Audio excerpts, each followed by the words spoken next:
Good Erev Shabbos, everybody.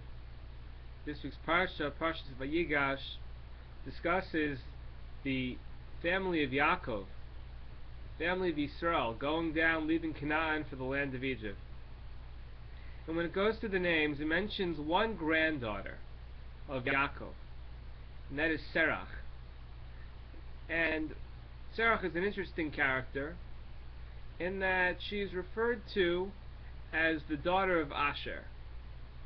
However, not just the daughter of Asher, but it says it in a funny way. It says the sister of the sons of Asher.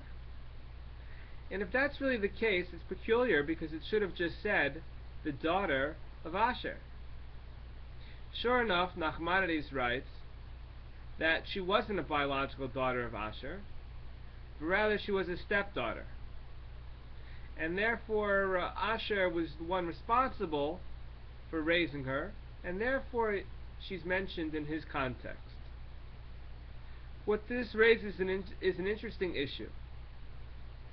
Adoption. Adoption, according to Jewish law, has some interesting facets to it. According to one minority opinion, Rav Shlomo Kluger, important scholar from a century ago, he maintains that if somebody adopts and raises a child, it's a fulfillment of the obligation of pruervu, of procreation. A very unusual, yet very heartening approach. There's some other issues that come into play with adoption.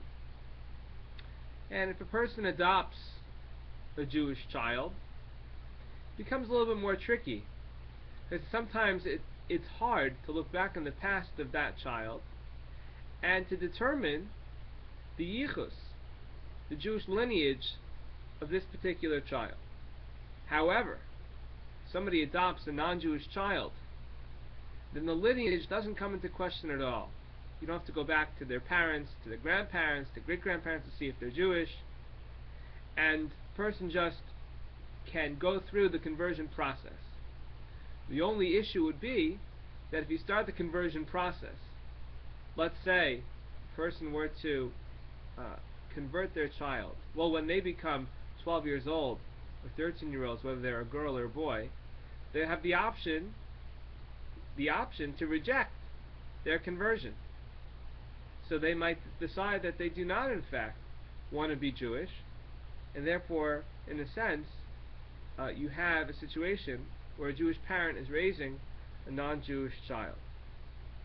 The other issues that come into play are one of Yichud, or Shomer Negiah. Now, Rav Moshe Feinstein was of the opinion that if the father of an adopted daughter, they were alone in the house together, that they could in fact remain in the house together and not violate the laws of seclusion, the laws that prohibit two unrelated, opposite-gendered people from being in the same room together in private. And the same would apply to the laws of Shomer Negiah. If a father wanted to give his adopted child a kiss on the cheek, or a hug, or if the mother wanted to give her adopted son a kiss or a hug, that would be permitted according to Rav Moshe Feinstein.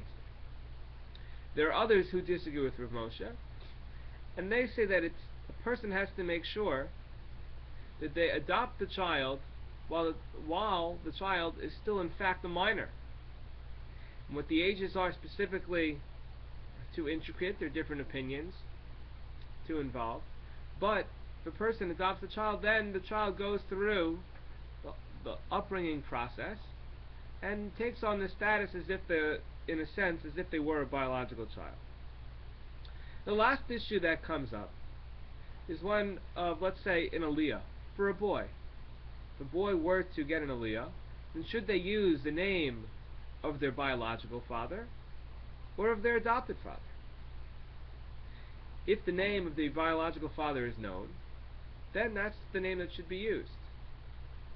And if the name is not known, then Rav Shlomo Zalman Auerbach rules you can go ahead and use the name of the adopted father. And of course, if the child isn't Jewish, you can do the same as well. Those are some of the particulars that come up when talking about adoption in Jewish law. And it is a very big mitzvah to take a child into one's home and to raise that child and give them a home that they otherwise would not have. And even according to Rav Shlomo Kluger, it's even a fulfillment of procreation. A fascinating idea is to think about and to contemplate, and I wish you all a good Shabbos.